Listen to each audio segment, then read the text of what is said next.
5주차 다문화 가족 상담 이해와 기법 2강 강의를 시작하겠습니다.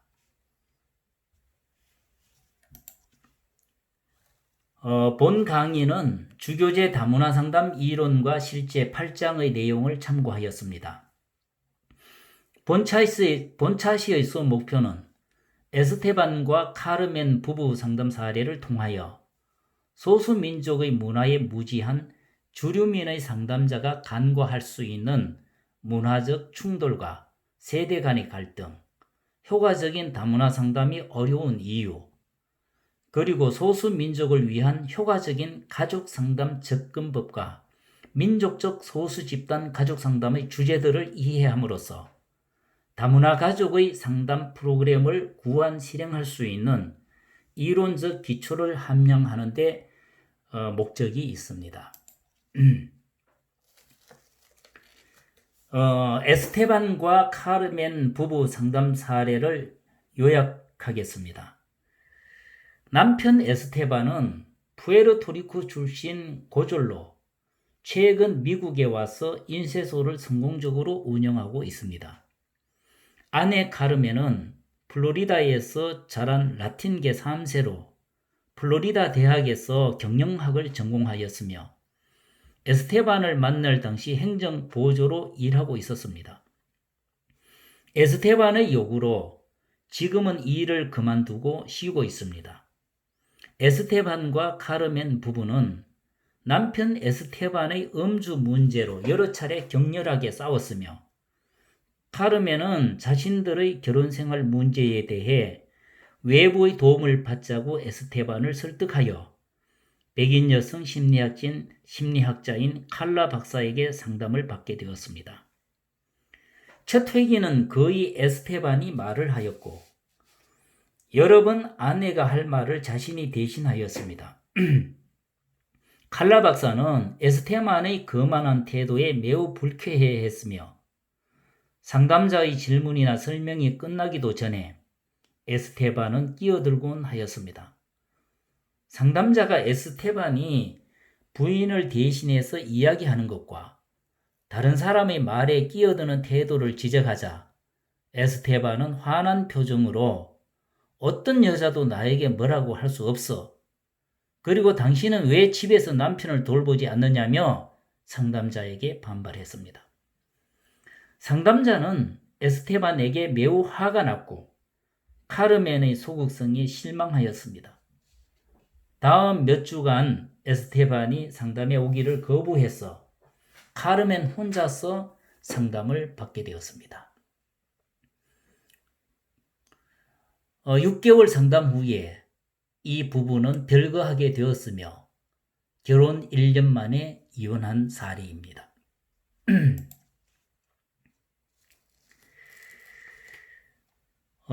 이 에스테반과 카르멘 부부의 상담 사례는 라틴 문화에 무지한 미국인 여성 상담자가 빚어낸 참극이라고 할 수 있겠습니다. 상담자는 전통적인 푸에르토리코 남녀의 성역할 관계를 이해하지 못하였습니다. 상담자는 백인 문화에 기반한 건강한 남녀 관계 개념을 이 두 사람에게 잘못 적용하였으며 자신의 여성주의적 가치를 치료적 결정에 적용하려고 하였습니다. 상담자의 평등주의적 태도는 남녀 관계와 집안일에서의 책임에 대한 푸에르토리코 사람들의 가치와 충돌하였습니다. 전통적인 푸에르토리코 가족은 가부장적이어서 남자가 여자를 지배하며 여자에게 물어보지 않고 남자 스스로가 독단적으로 결정 내릴 수 있다는 문화를 상담자는 이해하지 못하고 상담에 임했음을 알 수 있습니다. 상담자가 카르멘에게 자기 자신이 되라고 하거나 독자적으로 결정을 내리고 의사결정 과정을 에스테반과 함께 하라고 하는 것은 전통적인 성역할 관계를 무시하라고 한 것일 수 있습니다. 마치스모는 여러 라틴 문화에서 남성 다음과 가정의 보호자인 남성의 역할을 나타내는 용어로서 이 용어는 남성의 성적인 용감함을 의미하고 남성에게 더 많은 성적 자유를 부여하며 남성이 가족 내에서 여성의 명예를 지키는 책임을 나타내는 상징적 의미입니다. 그러나 미국에서 이 말은 부정적인 의미로 쓰이는 병적인 것으로 성차별주의자를 나타낼 때 쓰는 용어로 문화적 차이가 있음을 알 수 있습니다. 상담자는 이러한 문화적 차이를 간과했음을 이 상담 사례를 통해서 우리는 살펴볼 수 있습니다.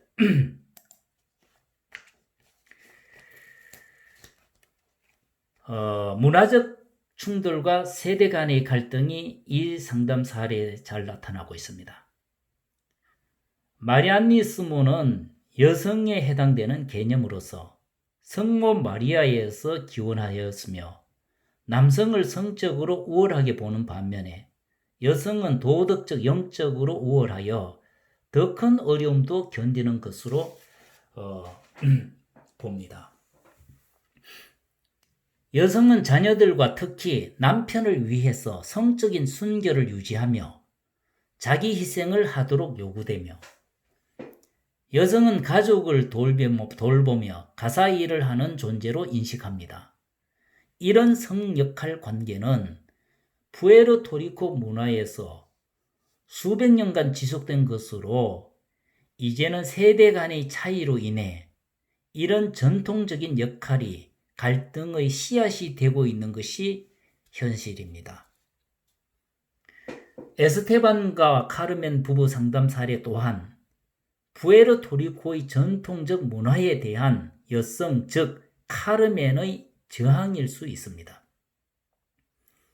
상담자는 이러한 부부 상담을 유능하게 이끌기 위해서는 문화 충돌과 세대 간의 갈등을 민감하게 인식할 필요가 있었습니다.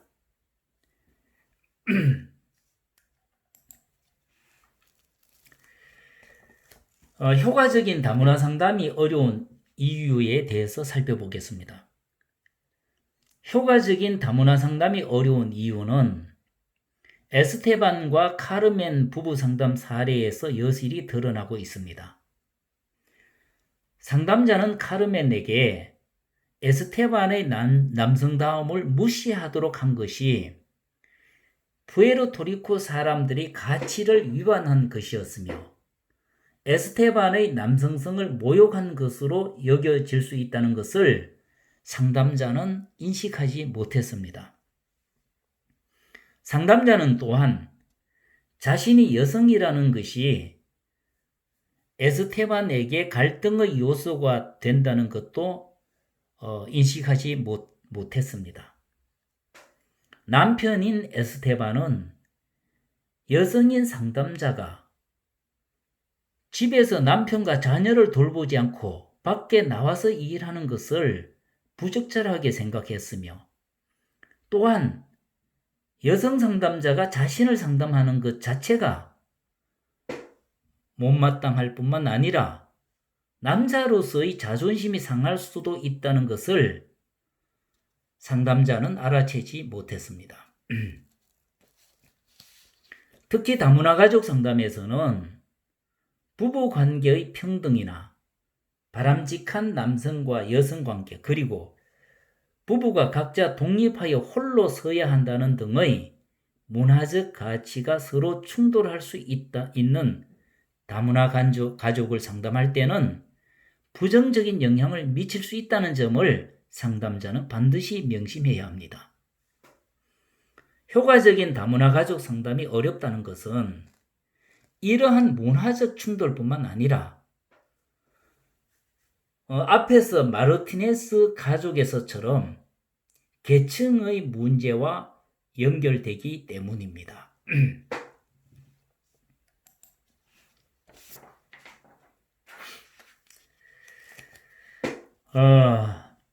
가족 상담이 전제되어야 하는 것에 대해서 살펴보겠습니다. 가족 상담은 가족의 여러 측면을 다루는 것으로 여기에는 부부 상담, 부모 자녀 상담, 그리고 가족 한 명 이상과의 상담 등이 포함됩니다. 가족 상담의 목표는 가족 내의 관계, 즉 체계를 변화시켜서 조화를 이루고자 하는 것이 목표입니다. 그러므로 가족 상담은 다음과 같은 몇 가지 전제를 기반으로 하고 있습니다. 첫째, 가족 상담은 관계의 체제 안에 있으면서 그 안에서 움직이고 있는 모든 구성원을 다루는 것이 논리적이고 경제적이라는 전제를 갖고 있습니다. 둘째, 가족 상담은 문제인물로 지목된 사람, 이 사람은 단지 정상일 뿐이며 가족 자체를 내담자로 보고 있는 것이 가족 상담의 전제입니다. 셋째, 가족 상담은 모든 증상이나 가족 구성원이 보이는 문제 행동은 일정한 목적에 기여한다고 보고 있습니다. 즉, 가족 구성원이 보이는 문제 행동은 그 가족을 유지시키기 위한 수단으로 나타나는 하나의 증상일 뿐이라는 것입니다. 넷째, 가족 상담은 가족 구성원의 행동은 강력한 상호작용을 통해 서로 연결되어 있는데 선형적 인과관계가 아니라 순환적 인과관계를 나타낸다 하는 것이 바로 가족 상담의 전제입니다. 마지막으로 가족 상담은 치료자의 과제는 가족 체계 안에서의 의사소통을 개선하고 관계를 수정하기 위한 활동으로 이루어져야 된다는 전제를 갖고 있는 것이 가족 상담이라고 할 수 있겠습니다. 소수민족을 위한 효과적인 가족 상담 접근법에 대해서 살펴보겠습니다. 많은 가족 체계 접근 중에서 다음 두 가지가 특히 중요합니다. 하나는 의사소통 접근으로서 그 전제는 가족 문제가 의사소통의 문제라는 겁니다. 가족의 의사소통 문제는 미묘하고 복잡합니다. 그래서 가족 치료자는 잘못된 의사소통을 개선하는 것뿐만 아니라 가족 구성원 간의 상호작용 관계에도 주의를 기울여야 합니다. 다른 하나는 구조적 접근으로서 의사소통도 중요하지만 가족 구성원 서로 간의 역할에 초점을 두는 접근입니다. 모든 가족은 항상 변화하는 상태에 있습니다. 가족은 끊임없이 체계와 하위 체계를 구성하고 또다시 재구성해 나갑니다. 가족의 건강성은 가족 구성원들이 동맹이나 의사소통 유형 등이 다양한 모습으로 일어나며 아울러 체계와 체계 간의 경계를 유지하면서 체계 간의 긴밀한 소통이 막힘없이 일어나는 것을 말합니다. 의사소통적 접근과 구조적 접근, 이 두 가지 접근은 여러 소수 집단과 상담하는 데 있어서 다음과 같은 철학적이고 이론적인 뒷받침이 되고 있습니다. 첫째, 정체성의 단위로 개인이 아니라 가족의 중요성을 강조합니다. 둘째, 구체적 문제를 해결하는 데 초점을 두고 있습니다. 셋째, 가족의 구조와 역동에 관심을 갖고 있습니다. 넷째, 이런 가족의 구조와 역동이 여러 세대를 거쳐 역사적으로 전해져 내려왔다고 봅니다. 다섯째, 재구조화를 통한 동맹과 의사소통을 이해하며 치료자를 전문가의 위치에 둔다는 겁니다. 이처럼 이러한 특성들은 인종적, 민족적 소수 집단의 세계관과도 일치함을 확인할 수 있습니다. 문화적으로 다른 소수 민족의 가족은 가족 체제의 배경, 문화적 기준, 체제의 균형을 유지할 필요성 등을 이해하면서 정체성과 연구의 단위로 가족의 강조를 두어야 함을 시사하는 것이라고 할 수 있겠습니다. 다문화 상담 무엇이 옳은가? 지금까지 우리는 소수민족의 문화를 고려한 다문화 가족 상담의 목표와 전략의 방향에 대해서 살펴보았습니다. 이러한 소수민족의 문화가 과연 바람직한가, 그런가에 대한 가치적 판단에서는 많은 의문점이 있을 수 있다는 것을 아마 여러분들이 직감했을 거라고 생각합니다. 즉, 다음과 같은 건강한 가족의 몇 가지 특성은 문화적으로 다양한 집단과의 상담에서, 즉 문화적 소수민족의 상담에서 문제를 충분히 야기할 수 있다는 겁니다. 이 특성들은 문화적으로 다른 특히 소수민족 내담자의 가치와 일치하지 않는다는 것을 확인할 수 있을 겁니다. 이러한 특성들을 살펴보겠습니다. 첫째,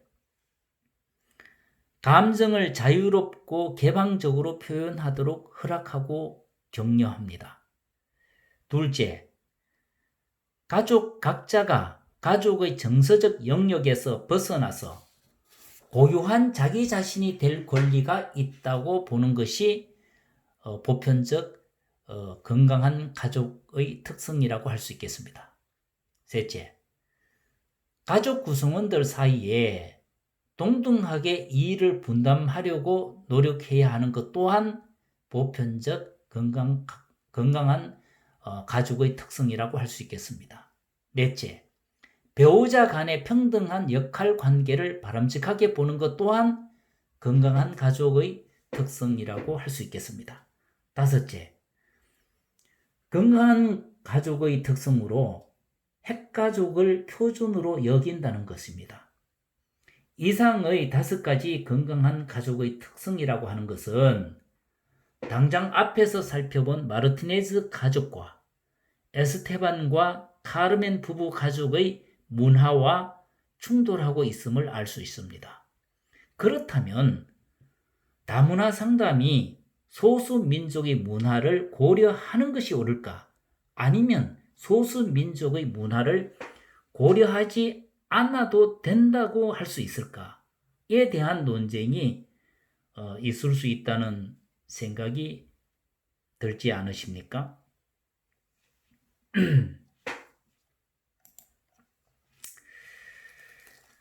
민족적 소수집단 가족 상담의 주제에 대해서 살펴보겠습니다.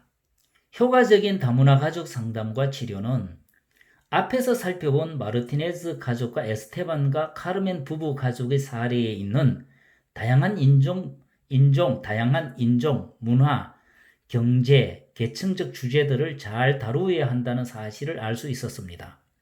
문화적으로 민감한 가족 치료자는 다음의 몇 가지 요소들을 명심할 필요가 있겠습니다. 먼저 민족적 소수 집단의 현실을 인식해야 합니다. 이는 소수 집단의 생활을 지배하는 인종주의와 가난을 말합니다. 낮은 수입, 높은 실업, 높아지는 빈곤층의 비율, 그리고 개인뿐만 아니라 가족 구조에도 부정적인 영향을 미치는 주제들이라고 할 수 있겠습니다. 둘째는 가치체계의 갈등입니다. 대부분의 소수 집단은 가족, 역사적 혈통, 가족 상호 간 의존과 가족을 위한 개인의 희생을 더 가치 있게 여긴다는 것을 알 수 있었습니다. 아프리카계 미국인은 다양한 혈연 관계가 확대 가족으로 작용할 수 있는 친족 관계를 가지고 있었으며 아메리카 원주민의 가족 연결망은 개방적인 구조여서 마을과 같은 특성을 가지고 있음을 알 수 있었습니다. 셋째, 이중문화입니다. 상담자는 이중문화가 어떻게 가족의 구조, 의사소통과 역동에 영향을 미치는지를 이해해야 합니다. 이중문화의 결과로 나타날 수 있는 갈등을 이해하여야 문화적으로 효과적인 상담자가 될 수 있습니다. 부모는 고국의 문화에 더 익숙한 반면에 자녀들은 주류 문화에 더 빨리 적응합니다. 대부분 자녀들은 더 큰 사회의 문화에 더 쉽게 동화되기 때문에 세대 간 갈등이 일어날 수 있습니다. 문제는 세대 간의 갈등이 아니라 주류 문화와 종속 문화 간의 갈등일 수 있음을 인식해야 합니다. 다음은 소수 집단 신분의 민족 간 차이와 민족과 언어, 민족과 사회 계층에 대해 각각 살펴보도록 하겠습니다. 소수 집단 신분의 민족 간 차이. 다문화 가족 상담자는 이민의 이유가 가족에게 미치는 영향이 매우 다르기 때문에 이를 잘 구분할 수 있어야 합니다. 모험이나 경제적 부를 위해 자발적으로 이민을 선택한 가족과 전쟁이나 종교적 정치적 압박으로 인해 망명한 이민자와는 다른 경험을 가질 수 있다는 겁니다. 즉, 주류 사회에 적응하고 동화하는 자세와 태도는 서로 다르게 나타날 것이라는 겁니다. 피부색은 인종차별주의와 관련된 가장 강력한 신체적 특성이며 피부색과 같은 신체적 특성을 주요한 심리적 특성과 연관시키는 이념적 인종차별주의가 나타나고 있습니다. 이념적 인종차별주의라고 하는 것은 피부색과 같은 이런 신체적 특성을 심리적 특성과 연관시키는 것이라고 할 수 있겠습니다. 흑인 중에 뛰어난 운동선수는 많으나 학자는 적다는 믿음이 아프리카계 미국인에 대한 미국인의 태도에 녹아있는 정서입니다. 마찬가지로 머리 모양, 얼굴 형태, 채모의 색과 위치 등의 다른 신체적 특징들은 모두 금발의 백인이라는 이상적 이미지와 비교절하되곤 합니다.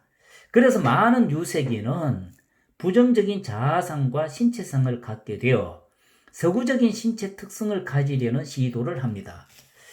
예를 들어 일부 아시아계 미국인 여성이 눈을 서구적인 형태로 만들려고 성형외과를 찾는 이러한 심리적 역동이 무엇인지 우리는 깊이 생각해 볼 필요가 있겠다는 것입니다.